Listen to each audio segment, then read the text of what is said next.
Knicks Take Podcast. Yeah, what it do? Mobbing with the crew, nothing new. I thought you knew, thought I was falling off. Blessings keep on falling through. Oh, don't panic, dog. Bro, wait, boo, I can't lose. No, I can't lose. Yo, what's good? I am Jah So Focused, and I'd like to welcome you to the Knicks Take Podcast. This is episode 72. Obviously, I'm here by myself. No French today. He's taking a sick day today. And this is a weekly podcast where we cover the biggest Knicks news of the week.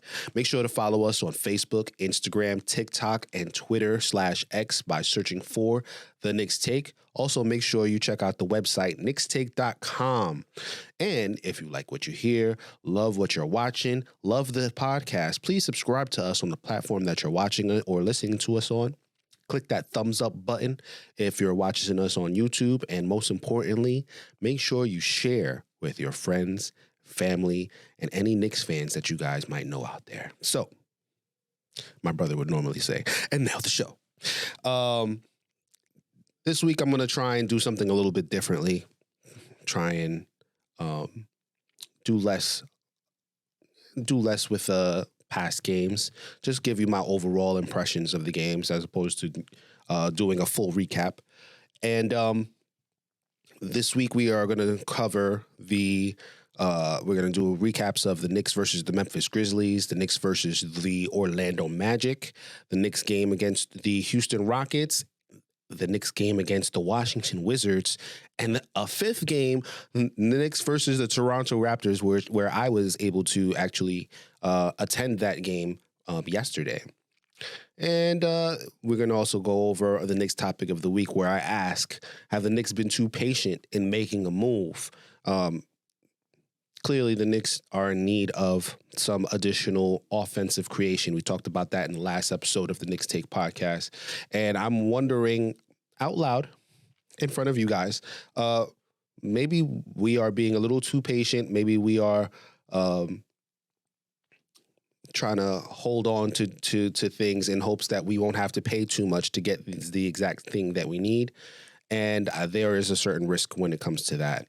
Finally, I'm going to preview the upcoming games for the next week, which thankfully it's only going to be 3 games as opposed to the 5 that I'm going to be covering from this past week. So let's go back to the game that we didn't cover because we recorded before that game on Saturday. It was the Knicks versus the Memphis Grizzlies. And if you guys remember, the last game that we covered was their loss to the Dallas Mavericks, where I was completely unimpressed with how the Knicks executed. After that game, Jalen Brunson was dealing with a sore calf or contusion in his calf, or something was keeping him out. And I was not really anticipating him to miss a game, but if he was to miss a game, I thought that this Memphis Grizzlies team was that team to miss. And the Knicks did indeed beat that Memphis Grizzlies team without Jalen Brunson, 106-94, but that was after a putrid first half where the Grizzlies were actually winning that game. And why is this so embarrassing? Why is this why does this make me upset? The Memphis Grizzlies, yeah, we were missing Jalen Brunson. They were missing an entire 8-man rotation. Like, if you look at all of the DNPs, these are the starting point guard, the backup point guard, the starting shooting guard, the starting small forward. Like, they were missing a legitimate 8 guys who were in their rotation, and they were starting guys who probably they were either at the end of the rotation or they were not even a part of the rotation when the year started. Just completely inexcusable to me, considering the amount of talent that the Memphis Grizzlies came out with, especially after that Dallas game. Now, more positively, this was Tom Thibodeau, head coach Tom Thibodeau's 500th win as an NBA coach. There's not a long list of NBA head coaches who get to 500 wins, let alone get to 500 wins and have a winning record in all of the games that they've played. So shout out to Tom Thibodeau, who doesn't get enough credit from a lot of people in regards to his ability to coach a team. A lot of people think that he's a bad head coach. A lot of people think that the Knicks should fire him, should replace him with somebody else. But look at his tenure here as a Knick. Look at what he has done, considering that the Knicks don't have a top 10 player, don't have a top 15 player. And how, just ask yourself, what more could you ask for from any coach? Is there things that he could do better? Yes. But there's also things that he could do much worse. So congratulations to Tom Thibodeau on his 500th win as an NBA head coach. And like I said before, this was a bad game. This was not a game that, somebody should hang their hat on to be like, oh, yeah, you guys really did that one. You followed up a bad game against Dallas and followed it up with another bad game against a team full of G League players. I'm going to save my vitriol towards the one person that I think should have stepped up in that game for this next game where the Knicks played against the Orlando Magic. And the Knicks lost another tough game to the Orlando Magic, 98-94. Once again, Jalen Brunson missed this game, and the offense looked atrocious. Now, one thing I should say in both of these games, the one against the Grizzlies and the one against the Orlando Magic, we had decent performances from a Deuce McBride, who has thrived in the minutes that he's been able to display. His shooting ability, his touch from behind the 3-point arc, his dribbling ability to a certain extent. No, he's not going to break the defense down off of the dribble, but he has shown an ability to get himself free and to pull up when his defender can't keep up with him. And I think this has been a great development in the absence of Emmanuel Quickley, in the absence of RJ Barrett. Still, the Knicks do require more offensive creation that he just does not provide. But he looked great against the Orlando Magic. Despite that, the offense without Brunson once again looked bad. Not as sloppy as they were against the Memphis Grizzlies, where they were completely sloppy, turning over the ball, dribbling the ball off their foot, just not taking that game seriously at all. I thought this was a game where they played very hard. And you got to just look to a Julius Randle, who, in the absence of a Jalen Brunson, who is absolutely our number one offensive option, but absolutely our number two offensive option is Julius Randle. So when Brunson goes down, Randle should be the guy to step up to try to supplant some of what Jalen Brunson brought, right? He's missing, so now you have to fill in that role. You have to be the scorer. You have to help with the offensive creation. You have to be the playmaker. And some of the other guys that played, OG Anunoby, Deuce McBride, they filled in some of what Jalen Brunson didn't provide or wasn't able to provide because he was out. And Julius Randle just didn't do that. Now, I understand that in the beginning of that game, he twisted his ankle. I understand that in this game, maybe he wasn't playing to his full health, playing to his full potential. But even in the first quarter of that game, Julius Randle, he only hit 1 out of his 7 shots. He had 4 points in the first quarter.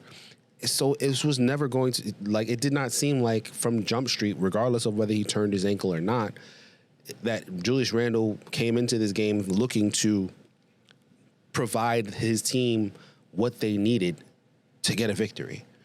And at the end of the game, when the Knicks were down 1, Julius Randle went to the free throw line, had the opportunity to give the Knicks the lead again, and missed both of his free throws. Now, I'm not sure whether I can blame the ankle for missing 2 free throws in a clutch situation, but it's all about focus at that point. And at the very least, you have to hit 1 out of 2. The Knicks lost this game by 4 points. And the reason why you knew this game was over before the last 30 seconds of this game was because that 2-point differential that Julius Randle couldn't get, that would have made things much easier for the New York Knicks to end that game. And it just made a tough situation a lot more difficult. Yes, Dante DiVincenzo also missed a free throw after that, those 2 missed free throws, but you cannot, in a close game at the end of the fourth quarter, you cannot miss 2 free throws like that and expect to win the game. You just can't. Julius Randle has to step up, especially when we're missing our number 1 guy, Jalen Brunson, but maybe that's why he didn't play so well. Maybe he got too used to, okay, I got Jalen Brunson now I don't have to do certain things.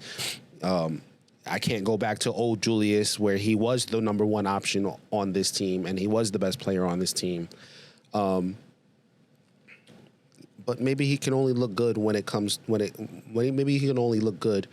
he has that point guard, that playmaker to play alongside, like he had when he had Derrick Rose, like he has with Jalen Brunson, like he had with Emmanuel Quickley.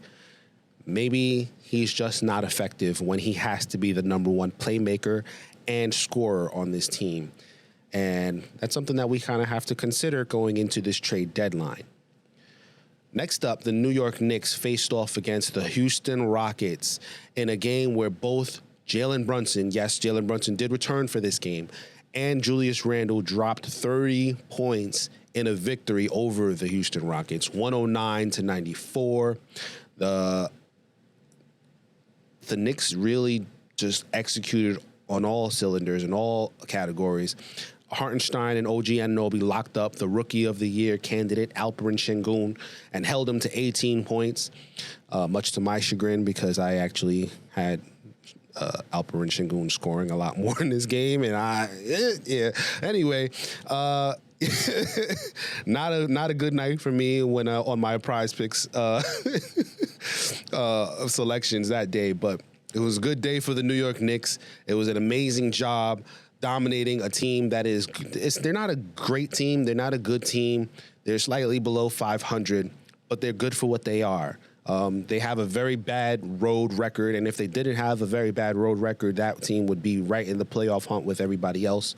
They're very good at home, and they've shown that they can do some things. This Houston Rockets team, they defend well, they execute offensively at times, and that's going to be a team that's probably going to be really good in the Western Conference as they get a little bit more seasoning, as Alperen Sengun starts playing better, starts playing more, has more games against guys who are bigger and stronger than him, and he finds ways to execute offensively. So I thought the Knicks came into this Rockets game playing very well, left with the victory, left with a double-digit victory. And that's all I got for that game. This was a game that happened to occur on Tom Thibodeau's birthday. So, it's good. And the Knicks gave their head coach a win on his birthday, gave him a little birthday present. And yeah, I don't got too much to say about this one. Brunson looked really good in his return to the game, to the Knicks. And let's move on to the next game, the Knicks versus the Washington Wizards. And this game I felt kind of was a little, I don't want to say like this was as bad as the Memphis Grizzlies game. That was a team that had no business ever having the lead on the New York Knicks, in my opinion, let alone having a lead at halftime. The Washington Wizards is a team full of players who you can say are talented, led by a guy who won a championship on the Golden State Warriors, who is not a lead guy. He's not the number 1 guy on your team. He may not even be a number 2 guy on your team. And he is a guy who can be a microwave scorer. He's a guy who can put him up, in any game, if you say he dropped 40, 50 points, I believe that. Now, this season, he has not come close to anything like that. He's had a very bad season. He's shooting it very poorly. He seems to just be out there. He seems to be very satisfied with his career so far in having won a championship and now being a number one guy on a Washington Wizards team that might be the worst team in the league. But Jordan Poole definitely seemed like he wanted to show up tonight. He started off the game knocking down some shots. But even though the Knicks kind of played with their food a little bit, they won a tight game against the Washington Wizards, 113-109. And if you guys were listening to the scores, the streak of the losing team having 94 points is over. The Knicks beat the Memphis Grizzlies 106-94. They lost to the Magic 98-94. They beat the Houston Rockets 109-94. So there was a little trend going there with 94 points. But in this game, the Knicks didn't play defensively to their strongest capability. And that streak is now over.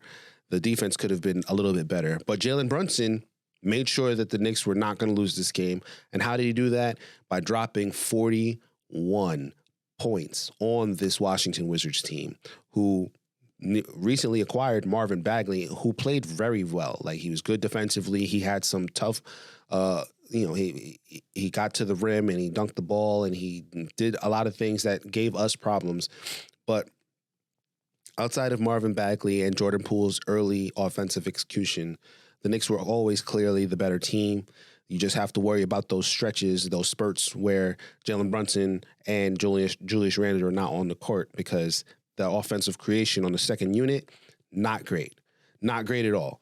But Jalen Brunson came back out, started knocking down every shot, every which way, every whatever. He looked like he might have turned his ankle in the third quarter. It looked like he hurt himself, but gutted it out from the third and fourth quarter. Looked like he was in pain, was limping up and down the court a couple of times, and he was still dropping floaters and throwing up shots that were going in and hitting his threes and all kinds of just amazing Jalen Brunson activities that we have come to know and love and appreciate.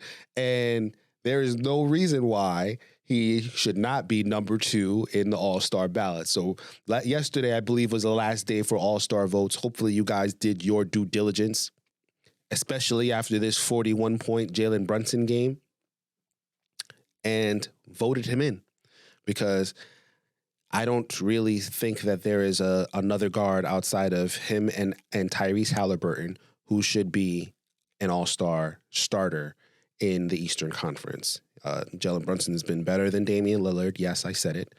Trae Young is having an amazing statistical season, is playing for a losing team, and is the leader of a losing team in the Atlanta Hawks.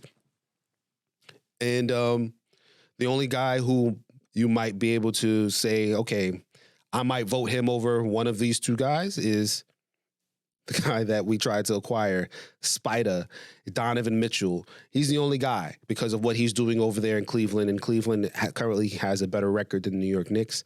But I don't think that he's doing the same thing that Jalen Brunson is doing, less efficiently. So hopefully everybody did their due diligence and got Jalen Brunson in there. All right. And now for the main event. The New York Knicks versus the Toronto Raptors, the game that I personally wanted to postpone this episode of the Knicks Take podcast so that we can talk about it as close as possible to when the game has happened. I went to this game. That was also part of the reason why I wanted to move this episode. I went to this game because I knew it was going to be a very emotional one. It's the return of Emmanuel Quickley, the return of R.J. Barrett, in the Garden, in Madison Square Garden, where they were drafted, where they were selected, where we chose them and said, we want you to be a part of this team and we want you to represent the New York Knicks. We drafted R.J. Barrett, and he's like, yo, I'm a Knick. We all remember that. We drafted Emmanuel Quickley. A lot of us didn't really see the potential in when he got drafted. And then he came in a preseason game and lit it up and scored and showed us, oh, we got him at what? What, 25? We stole. This guy might be one of the 5 best players in this draft. And I'm sitting in the Garden watching. And they're doing the Toronto Raptors lineup first. And they start listing the names. And I'm like, oh, snap. They're going to announce Quickly and RJ Barrett last. At guard from the University of Kentucky, Emmanuel Quickly. The Garden starts cheering. I was like, okay, that's good. And let's see if RJ Barrett gets an equivalent amount of applause, because RJ Barrett is, there's a little bit of discord from Knicks fans as far as whether he's a positive or a negative. At forward from Duke University, RJ Barrett. And he, to my surprise, gets a larger applause than Emmanuel Quickly. And if it wasn't a larger one, they were definitely equal. And some things of note, we've all seen the RJ Barrett hug to Julius Randle during the practice, the pregame portion.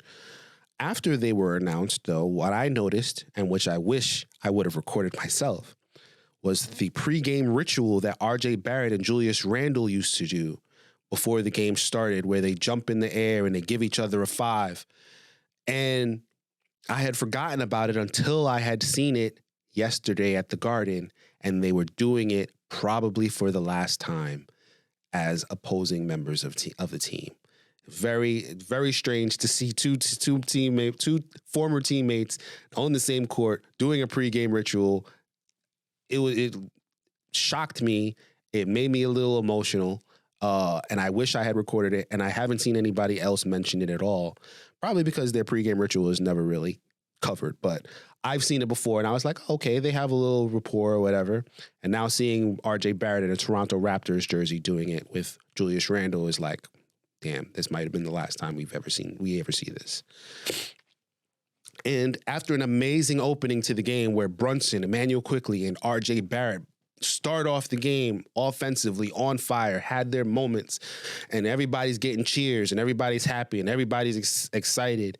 And then we have our first time out in the game. The Garden presents its tribute to both Emmanuel Quickly and RJ Barrett, showing highlights of their career as Knicks and saying thank you. And they both got to say thank you to the fans during that timeout while we applauded and gave ovations to them. And it was a very emotional game to start. And then after all that, we had to put the emotions to the side and let's get this win. The Knicks seemed to be caught up in that emotion. They seemed to be, not unsure of how to. They started off get this out. All right, now how do we play basketball again?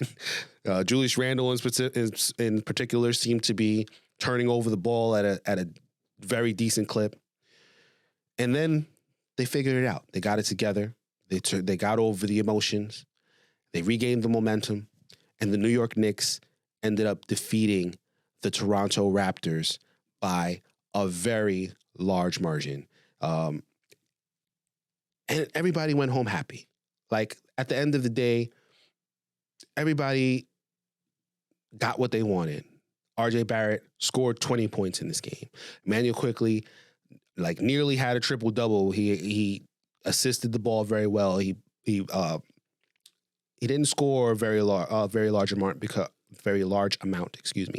didn't score a very large amount because his focus on the Toronto Raptors is being their starting point guard. So he had an okay game. I thought that the Toronto Raptors could have done more.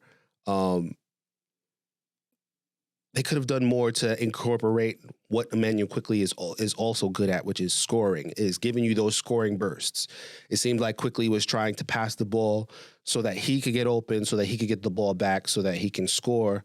And and that's something that he did a lot as a New York Knick. The Raptors didn't seem to emphasize that. They wanted to try and get everybody else going. And in the fourth quarter, that ended up working to the Knicks' advantage.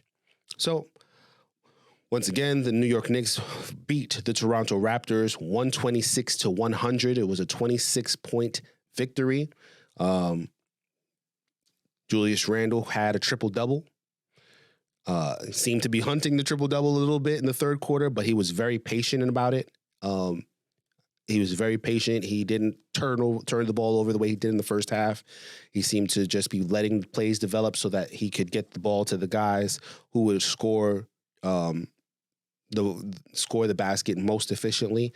The last assist that he had, or one of the last assists that he had the ball down in the post, and Jalen Brunson was wide open for three, and everybody's like, Jalen Brunson! And he is ignoring everybody because as the play develops, OG Anunoby is cutting to the basket. Jalen Brunson gets the ball right in his hands, and OG Anunoby scores on that basket to give, I believe that gave him his 10th assist of the night and solidified the triple-double because he had already had, I'm not sure how many points he had. He didn't have a high scoring game in this game, but what he did have was a lot of rebounds due to the fact that Isaiah Hartenstein got into early foul trouble and had a low rebounding game. So in his absence, Julius Randle had 16 rebounds while Isaiah Hartenstein was out in the game. He had 16 rebounds, 18 points, and 10 assists for the game. And he basically didn't even play in the fourth quarter. He might have gotten a minute in the fourth quarter, if anything. But the Knicks took care of business. They did what they had to do. And they put this game away in the middle of the fourth quarter without Julius Randle. They did have, Julius Randle only played 2 minutes and 18 seconds just to get one shot attempt before they pulled everybody and got the standing ovation that they deserved for this game. And just a really good game. So glad that I went to this one. Glad I was able to be in the building, to feel the vibes, to feel the emotions, to feel everything that I needed to feel. For Emmanuel Quickley and RJ Barrett as former Knicks, as guys that I've been truly invested in as a Knicks fan. So, speaking of RJ Barrett, Emmanuel Quickley, in the one trade that the New York Knicks pulled off in the past month of this season, we got to move on to what we're going to do next. Because that trade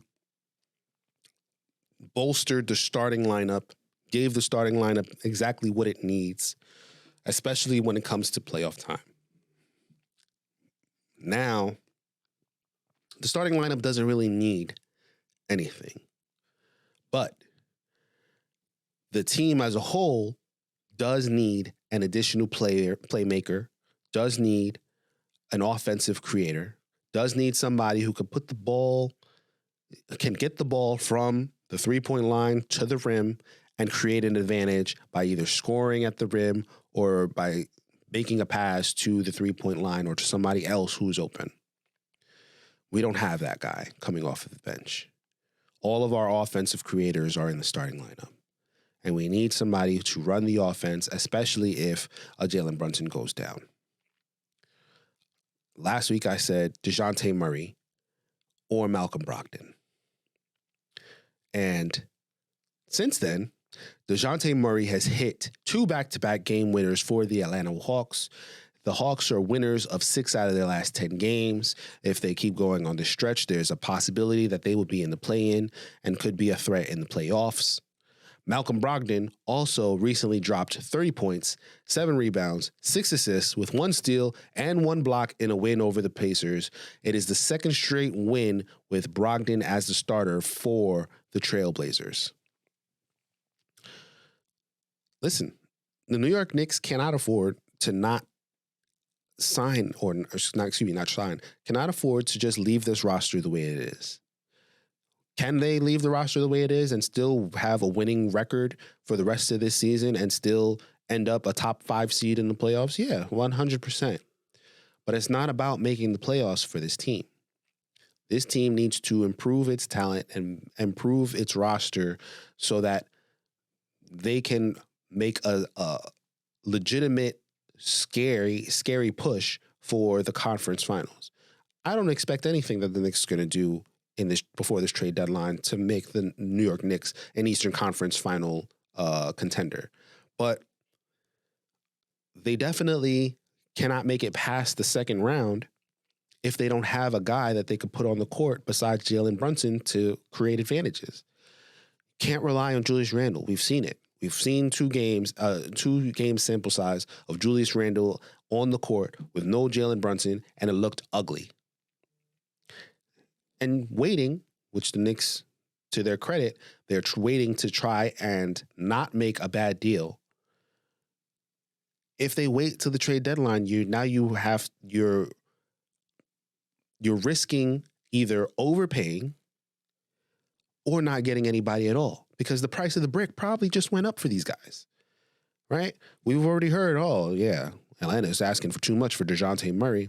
Well, yeah, because Dejounte Murray's a former All-Star, had the most steals in one of the seasons as a San Antonio Spur, had the most steals in the league. He's playing pretty well for the Atlanta Hawks. And if he keeps playing well, yeah, they're going to ask for more because they want to get, they know they're not going to get what they paid for him, but they want to get close to that value. And the longer you wait, the higher that price is going to be. Same thing with Malcolm Brogdon. He's a very good player. He's probably starter caliber. And if he was not injury prone, if he didn't miss at least 20 to 30 games every season, he probably would be a starter. The point that I'm trying to make is, don't be too patient that now you have boxed yourself into a corner. Cannot be too patient. If you're too patient, you're trying to avoid overpaying. Now you might either have to overpay or you have to leave with nothing, which is a worse scenario than slightly overpaying for something that's going to benefit you in the long run. I would rather a slight overpay. The Knicks have picks galore, right? They have all of their own picks. They have, I've listed the picks that they had last week. They have four protected first round picks. Yeah, maybe one or two of them may be terrible. Maybe they will never convey. But you have a couple that definitely will. And at the end of the day, you can make 2 trades with the asset haul that you have. If you can make 2 trades and you feel like you might be 1 trade away from getting that superstar guy, listen, do what you have to do. Do what you have to do. If you have to trade a guy in the future so that you can get an additional pick so that now you can reset the kitty, so that you can reset your haul, then do that. Like, we have enough good talent on this team that we don't have to be hoarding what we have, and like, we can get more picks, and we need to get better. This team is not good enough the way that it is. It's good. It's not good enough. We can get past the first round, but only if we get into the top 4 or 5 seeds. But we're not trying to just make it past the first round. We want to get past the second round. We want to make it to the Eastern Conference Finals, and you're not going to be able to do that the way that we are currently constructed. We're not going to be able to do it by trying to have Deuce McBride run the offense for 5 minutes and a half, because in that 5 minutes, we're going to lose. We saw it in the playoffs last year. We saw it against the Miami Heat when we lost Emmanuel quickly, and we had to throw Deuce McBride out there. And those minutes without Jalen Brunson turned that Game 6 around, and it was probably the reason we lost that game. And we can't play Jalen Brunson 48 minutes a game. We did it one time. We did it for Game 5. We won that game. You can't do it for every game in the playoffs. You can't. You have to save that in case of emergency. That's in case of emergency. We cannot do that. We cannot go into the playoffs this year the same way that we went into the playoffs last year, right? Relying on an unproven commodity. Relying on Emmanuel Quickley, who is a good player, to be fair. But he did not have a good playoffs. And then we lost him, and then look where we were. Can't have it. We need to get that guy. We cannot be too patient. Be patient. Don't be too patient. You see a deal, make the deal, especially if it's a good enough deal. Especially if you're not giving up everything. Do what you have to do to make this team a conference finals contender. And that's my diatribe. I have nobody to argue with. So we're going to just move on to the upcoming games. Knicks versus the Brooklyn Nets is going to happen Tuesday, January 23rd, 7:30 at the Barclays Center. The Brooklyn Nets are a scrappy team. They just beat the Lakers. They've had some close games. They had a close one against the Miami Heat, who are one of the other teams that we are fighting for playoff position against. And even with that, they are 17-24. The Knicks better win this game. I don't want to see any more of these close games where we're playing with our food and we're, oh yeah, we could beat this guy. No. Do what you got to do against the Brooklyn Nets. You need to get as many wins as you possibly can. You've already lost 2 to the Orlando Magic, who's also one of those teams that we're fighting for playoff position against. We've already lost to the Indiana Pacers. We cannot afford to lose these other games. If we're going to lose to these teams that we're fighting for a playoff position against, you need to get a better record, and you have to do them against bad teams. So beat the Brooklyn Nets, especially when the next game, Thursday, January 25th, in the Garden at 7:30 p.m., we are hosting the defending champions, the Denver Nuggets, featuring Nikola Jokic and Jamal Murray, who's just came back. And both of those guys just gave the Boston Celtics their first loss at home all season. So are they going to beat the best team in the NBA at home, a team that has who had never lost at home before facing the defending champions? Are the defending champions going to beat that team and then come to the Garden and say, oh, yeah, whatever. We're going to let you have this one? I don't see it. We're not the Celtics. That was a hard-fought game. I watched that game from start to finish. The Celtics have a weapon against the Denver Nuggets that the Knicks don't have, which is a three-point shooting center, and that seemed to give them a little bit of trouble to start the game. That is probably the NBA Finals, if I'm being honest. Like, I looked at that and I said, yeah, that's probably how one of the NBA Finals games are going to look, with Jokic versus Kristaps Porzingis. And now you're trying to figure out, okay, how are we gonna figure this offense and defense out? I don't see the Knicks. The Knicks are not the Celtics. The Knicks are not, they're not protecting home court the way that the Celtics were. This is going to be, I think it's going to be competitive. I think that having Isaiah Hartenstein is a better defender against Nikola Jokic than Kristaps Porzingis is. But it's probably not going to be fair. Like, Hartenstein defended Joel Embiid very well in the Knicks game against the Sixers. And if he can have a similar performance, which I should have mentioned this, he looked like he's twisted his ankle or sprained his ankle against the Toronto Raptors. Don't know how that's going to play out. I don't know if he's going to play against the Brooklyn Nets. I don't think they need him against the Brooklyn Nets. They will need him against the Denver Nuggets. If he's back healthy, he did seem a little tired. He's been playing a lot of minutes. Hopefully this additional rest, he'll be back in for the Denver Nuggets and he'll play well against Jokic to make this a competitive game. But I'm still predicting a loss because they still have a very solid rotation over there in Denver. So, like I said, this is going to be a competitive L against the Denver Nuggets, and we're going to follow it up with a game against the team that took us out in the playoffs, the Miami Heat, on Saturday, January 27th, 2024. We are going to try to record the next episode right after this game. This game is going to be in the Garden at 3 o'clock Eastern, and Miami is a team, man. Like, I don't know how to assess them. They are one of the teams. The teams are Cleveland Cavaliers, New York Knicks, Orlando Magic, Indiana Pacers. The teams are New York Knicks, Miami Heat, Cleveland Cavaliers, Indiana Pacers, Orlando Magic. That's 5 teams right there, all competing for the 4 to 9 spot. And if you want to include the Philadelphia 76ers, who are not that far ahead of everybody else, they're the 3rd seed. They've played less games than everybody else. Their record is not unattainable obtainable. So if you throw the Philadelphia 76ers there, like, man, that is a glut of teams that are about equally talented. And the Knicks already have their win over the Miami Heat. The Knicks need to take this next win over the Miami Heat, because I think it's what it's going to come down to is 3, 4, 5, 6 is going to come down to Philly, Miami, New York.